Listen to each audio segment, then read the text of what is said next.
नमस्कार, आप देख रहे हैं अमरउजाला.com। मैं हूं आपके साथ पल्लवी और आज हमारे साथ बेहद खास मेहमान जुड़े हुए हैं और उनसे आपको रूबरू करवा देते हैं। वो मेहमान हैं शास्त्री श्याम सुंदर भारद्वाज जी। बहुत बहुत स्वागत है आपका। जय श्री राधे। प्रिय दर्शकों, आप सभी को राधे राधे। दिवाली की और धनतेरस की आप सभी को हार्दिक शुभकामनाएं, मंगलमय हो। और आज हम आपको बताने वाले हैं कि माँ लक्ष्मी की विशेष कृपा प्राप्त करने के लिए आप माता लक्ष्मी का पूजन कैसे करें, धनतेरस पर पूजा कैसे करें, ये सब आपको आज हम बताने वाले हैं। जी बिल्कुल। और धनतेरस की पूजा कैसे की जाए? कहते हैं कि धनतेरस के दिन कोई एक चीज घर में लाना बड़ा शुभ माना जाता है। आप भी कुछ ना कुछ खरीदारी धनतेरस के दिन करते होंगे। दीपावली के दिन किस तरीके से पूजन विधि होनी चाहिए ताकि माता लक्ष्मी प्रसन्न हो, इन तमाम सवालों के जवाब आज हम इस प्रोग्राम में जानेंगे। सबसे पहले बात आज हम धनतेरस की करते हैं कि धनतेरस में सबसे पहले जिस दिन आप सुबह उठें उसके बाद आपको क्या करना होगा, किस तरीके से पूजा अर्चना की शुरुआत करनी होगी शास्त्री जी?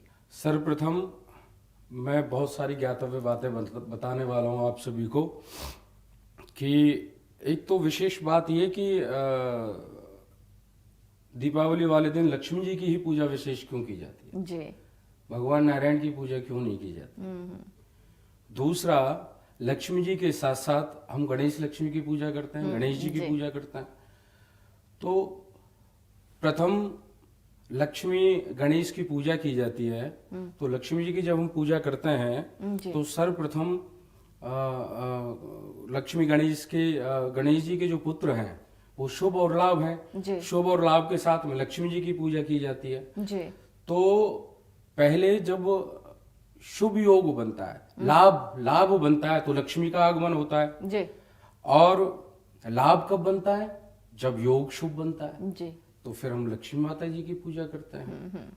तो विशेष धन प्राप्ति के लिए, सुख समृद्धि की प्राप्ति के लिए हम माता लक्ष्मी जी की पूजा करते हैं। जी। शास्त्री जी, एक चीज मैं आपसे समझना चाहूंगी, क्योंकि धनतेरस में कहा जाता है कि कोई एक चीज अपने घर में लाना शुभ माना जाता है। सबसे ज्यादा लोग झाड़ू खरीदते हैं, तो झाड़ू खरीदने के पीछे की क्या कथा है और क्या इसके पीछे की वजह है, उसे शुभ क्यों मानते हैं? जी जी जी। झाड़ू को लक्ष्मी का प्रतीक माना गया है। घर में साफ सफाई रखना, जिस घर में जितनी ज्यादा स्वच्छता रहती है, सफाई रहती है, तो लक्ष्मी का आगमन उतना ही अत्यधिक होता है जी।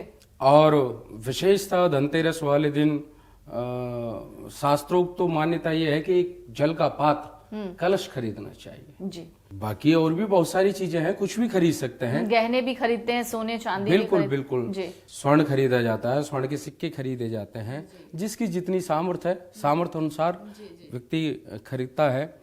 लेकिन विशेषतः एक कलश, एक लोटा, जल का पात्र, क्योंकि धन्वंतरी जी जब प्रकट हुए थे तो कुंभ कलश लेकर के प्रकट हुए थे। जी।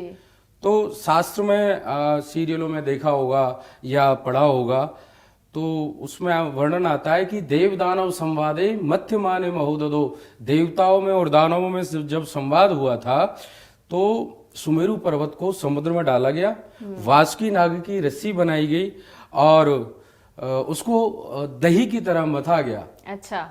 देव दानव संवादे मध्य माने महोदधो उत्पन्नोसी तदा कुंभ विद्रतो विष्णुना स्वयं। उसमें से धन्वंतरी महाराज प्रकट हुए कलश लेकर के। तो विशेषतः एक कलश जरूर खरीदना चाहिए जी। जल का पात्र जरूर खरीदना चाहिए। अन्यथा जो आवश्यकता है, आवश्यकता की वस्तुएं भी खरीद सकते हैं, लेकिन एक जल का पात्र जरूर खरीदना चाहिए। तो हम धनतेरस वाले दिन धन्वंतरी जी की पूजा करते हैं विशेषतः। क्यों? क्योंकि हम निरोग रहें, स्वस्थ रहें। देवता परास्त हो रहे थे दैत्यों से, तो वहां निर्णय ये लिया गया कि समुद्र मंथन किया जाए। तो उसमें से अनेकानेक रत्नों की उत्पत्ति हुई, अनेकानेक रत्न उसमें से निकले।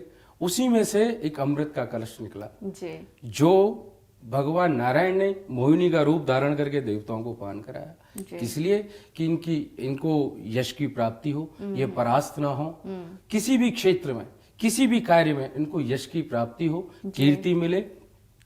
तो विशेषतः धन्वंतरी की जो पूजा हम करते हैं उसका निरोग रहने के लिए, स्वस्थ रहने के लिए और इसका बड़ा ही साधारण सूक्ष्म मंत्र है, जाप भी कर सकते हैं। जी इसका सूक्ष्म मंत्र है ओम धर्मंतराय नमः, ओम धर्मंतराय नमः। इस मंत्र का हम जाप भी कर सकते हैं। जी, ओम धन्वंतराय नमः। नमः। जी, तो ये धनतेरस के दिन ये जो मंत्र है इसका जाप जरूर करें, और इस मंत्र के जाप से जो तमाम दुख विपदा, जितने भी घर में कलेश हो रहे हैं, वो सारी चीजें उनसे आप मुक्त हो जाएंगे। शास्त्री जी, एक और चीज मैं समझना चाहूंगी, क्योंकि हम धनतेरस के दिन कोई भी अगर सामान घर लेकर आ रहे हैं कि घर में सुख समृद्धि हो, तो क्या उस सामान को अक्सर हम देखते हैं कि हम घर लेकर आए और उसको एक जगह पर रख दिया। जी। क्या उस सामान को घर पर लेके आने के बाद उसकी कोई पूजा करनी जरूरी है, या फिर जैसे किसी नई चीज को हम घर लाते हैं तो उसका स्वागत करते हैं, खास तौर से खास दिन पर, तो क्या उस चीज का भी स्वागत हमें करना चाहिए?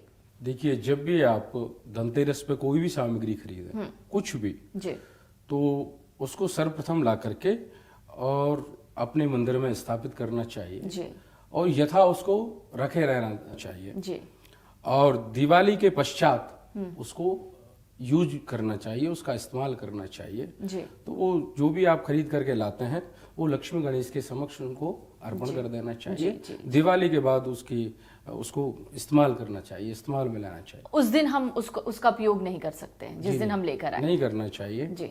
अच्छा, धनतेरस के दिन किससे जब हम पूजा अर्चना करेंगे उसकी कोई विधि अगर आप बताएं?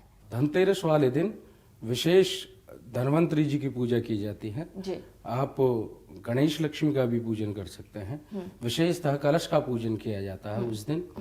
तो एक कलश लें, उसमें नारियल लगाएं, जल का पात्र, जल से उसको भरें, उसमें सुपारी डालें, पुष्प डालें और उसकी विधिवत किसी शास्त्री या आचार्य के द्वारा घर पर बुला करके विधिवत उसकी पूजा संपन्न करवाएं। तो धन्वंतरी जी की कृपा बनी रहती है और निरोग रहते हैं, स्वस्थ रहते हैं, ऐसी माने। जी, बहुत ऐसी जानकारियां जो शायद हमको ना के बराबर मिली हों, क्योंकि अगर हम दीपावली के दिन या धनतेरस के दिन जब पूजा अर्चना करते हैं तो बहुत सी जो भी विधि विधान होते हैं हम तमाम विधि विधानों को पूरा करते हैं, लेकिन इसके पीछे की मान्यता, इसके पीछे की जानकारी शायद हमको नहीं हो पाती, और आज शास्त्री जी के माध्यम से वो तमाम जानकारियां हमें हो गई हैं। उम्मीद करते हैं कि इस दीपावली, इस धनतेरस आप अपने घर में खुशियां लेकर आएं। जाहिर है कोरोना काल चल रहा है, ऐसे में हमको अपना भी ख्याल रखना है, लेकिन अपने ख्याल के साथ साथ हमको दूसरों का भी ख्याल रखना है, और कहते हैं कि जब हम दूसरों का ख्याल रखते हैं तो भगवान हमारा ख्याल खुद रख लेते हैं। तो ऐसे में हम उम्मीद करते हैं कि इस दीपावली और इस धनतेरस आपके घर में खुशियां बरसेंगी। बस पूरे मन और श्रद्धा भाव के साथ माता लक्ष्मी और गणेश की आराधना कीजिए। आप शास्त्री जी, आप हमारे साथ जुड़े रहे, इतनी बेहतरीन आपने जानकारियां दी, हमको बहुत बहुत शुक्रिया इसका। डाउनलोड करें अमर उजाला ऐप और पाएं खबरें लगातार। अगर आप ये वीडियो YouTube पर देख रहे हैं तो हमारे चैनल को सब्सक्राइब करें और बेल आइकन को दबाना ना भूलें। अगर आप Facebook पर ये वीडियो देख रहे हैं तो हमारे पेज को लाइक करें। डाउनलोड करें अमर उजाला ऐप और पाएं खबरें लगातार। अगर आप ये वीडियो YouTube पर देख रहे हैं तो हमारे चैनल को सब्सक्राइब करें और बेल आइकन को दबाना ना भूलें। अगर आप Facebook पर ये वीडियो देख रहे हैं तो हमारे पेज को लाइक करें।